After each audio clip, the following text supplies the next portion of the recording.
Hello, my name is BD33103 and my number metric is BB231610020. And today I am going to present the scenario 1. The first issue is whether Brilliant Bank Berhad is liable for paying a check worth Rm 150,000 that contain a forged signature. According to Section 24 of the Bills of Exchange Act 1949, a forged signature is invalid and has no legal effect. In the case of Thai Sun Heng Construction Sdn Berhad versus Bank Bumiputra Malaysia Berhad, the court held that the bank cannot debit a customer account based on a check containing a forged signature. In this case, Carol Amin denied issuing the check. Therefore, Brilliant Bank did not have a valid mandate to make the payment. In conclusion, Brilliant Bank Berhad is likely liable and must recredit Rm 150,000 into Carol Aming account. The second issue is whether Vanguard Bank Berhad is liable as the collecting banker. According to Section 82 of the Bills of Exchange Act 1949, a collecting banker is protected only if it acts in a good faith and without negligence.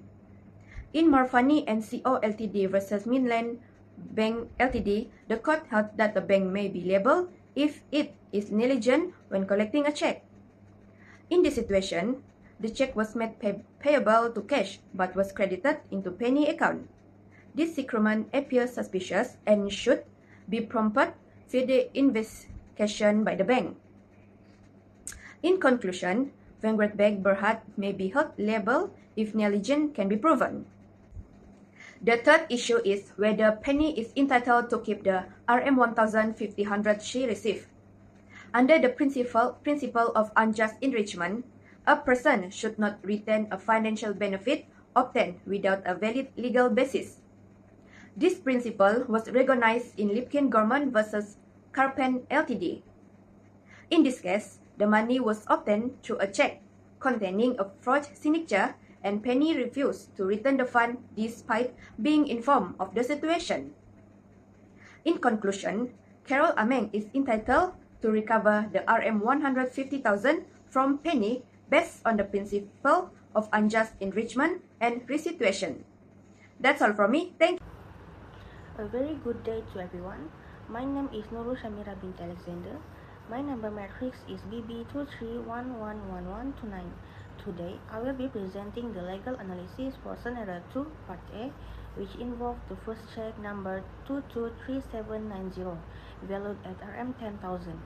The first issue is whether Mamat's actions of using chemicals to erase the original payer's name, Yamis Sdn Berhad, and replacing it with his own constitutes a material alteration that voids the check. Under Section 64, Subsection 1 of the Bills of Exchange Act 1949, any material alterations made to a check without the consent of all liable parties renders the instrument completely null and void. Under Section 64, Subsection 2, explicitly states that changing the payer's name qualifies as a material alteration. Looking at our fact, Mamat intercepted the check and altered the payer name without the knowledge or consent of the drawer, Carol Amin. Therefore, because this unauthorized change meets the exact criteria of a material alteration, we can conclude that the check automatically became void and invalid. This brings us to our second issue, which is whether Brilliant Bank Berhad, as the paying bank, can be held liable for paying out on a void check, or if it can claim statutory protections because the alteration was invisible, while Section 64 generally voids altered checks. There is a crucial exception in its proviso stating that if an alteration is so neatly done that it cannot be detected by a reasonable inspection with the naked eye, a bank paying in the ordinary course of business is protected from liability. This protection is further supported by Section 80 of the Act in the case of Bank Bumiputra Malaysia Berhad against the All Malayan Estate Staff Union. In this scenario, Mamat used a sophisticated chemical agent that left absolutely no visible trace of tampering. meaning the check appeared completely flawless to the bank employee. Since there were no smudges or suspicious handwriting variations to trigger a duty to inquire, the bank paid the fund in good faith without any faults. Consequently, Brilliant Bank Berhad is not liable and can safely debit Trimbayu Restaurant's account by Rm 10,000, meaning Carol Ameng cannot claim compensations from them. Our third issue shifts focus to the collecting bank, Nova Bank Berhad, and whether they face civil liability under the tort of conversion for collecting this fund on behalf of their customer, Anas, who held a defective title. Under general banking principle, a collecting bank faces strict liability for conversions if they clear a check for someone without a valid title. But they can escape this liability under Section 85, subsection 1 of the Act by proving they act in good faith and without negligence. As established in the case of Hong Leong Bank Berhad against Phua Kim Tun, a bank is not negligent if it follows standard banking practices and the check displays no suspicious physical features.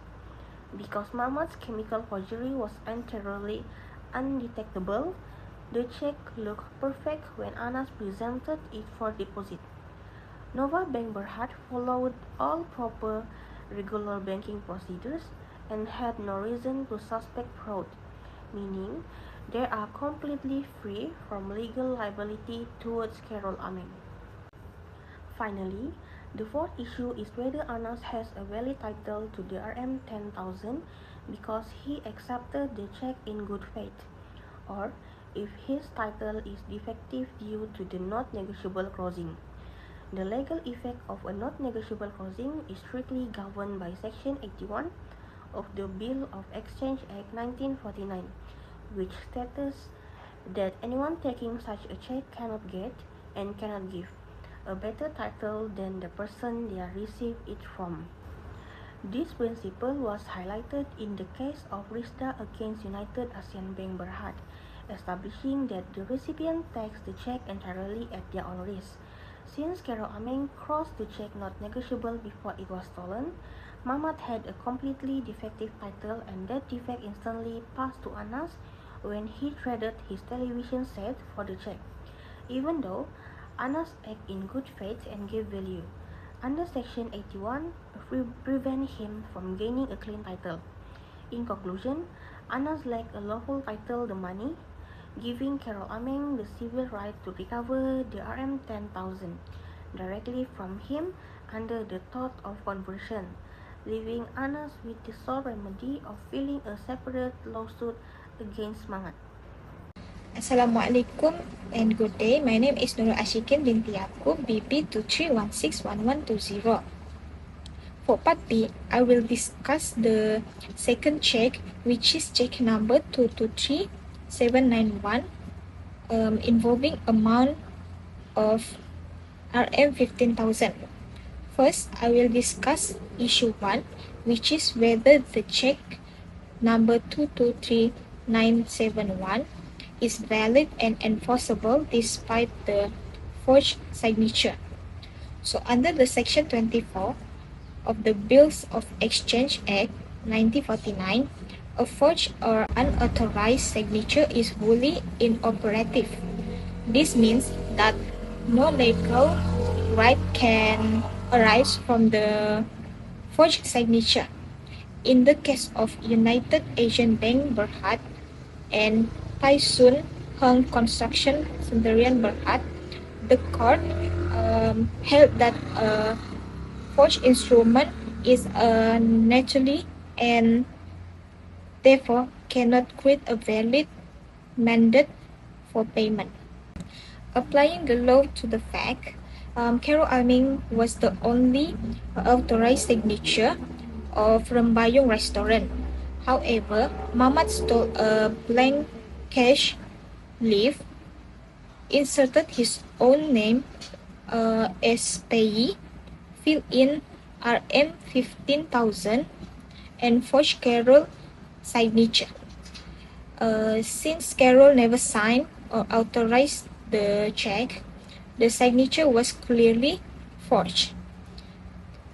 In conclusion, check number 223791 is invalid and unenforceable because it contained a forged signature under Section 24 of the Bills of Exchange Act 1949. Next, I will discuss about issue number 2, which is whether Brilliant Bank is liable for honoring the forged check. The relationship between a banker and customer is contractual in nature. A bank must act according to the customer mandate and only honoring valid instruction. This principle was established in Tai Hing Cotton Mill Limited and also Liu Chong Hing Bank Limited. Similarly to United Asian Bank Berhad and Tai Sun Heng Construction Sendirian Berhad. The court held that a bank which pays on a forged check acts without authority.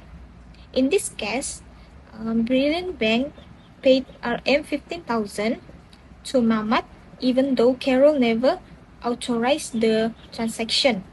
The bank relied on a forged signature and therefore had no valid mandate to debit Carol's account. Furthermore, the facts state that Mr. Macho, who was the bank officer, noticed that the signature appeared suspicious and inconsistent with the specimen signature kept by the bank. Despite this warning sign, he still proceeded to honor the check. As a result, Brilliant Bank acted without authority and failed to exercise reasonable care. Therefore, Brilliant Bank is liable for honoring the forged check and wrongfully debiting Carol's account. Moving on to issue number 3, which is whether Brilliant Bank can rely on Section 73A of the Bill of Exchange Act 1949 as a defense. Under Section 73A provides that a forged signature may be treated as valid if the customer knowingly or negligently contributed to the forge and the check was paid in a good faith. In Prima Nova Sendirian Berhad and Effin Bank Berhad, the court held that Section 73A only applies where the customer negligence contribute to the forgery. In CIMB Bank Berhad and Panoron Control Berhad Sendirian Berhad, the court further state that the burden of proof lies on the bank. So applying this principle, there is no evidence that Carol knowingly contributed to the forgery.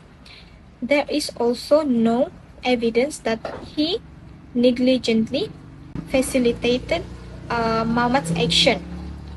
Instead, Mamat acted alone by stealing the check and foregoing Carol's signature.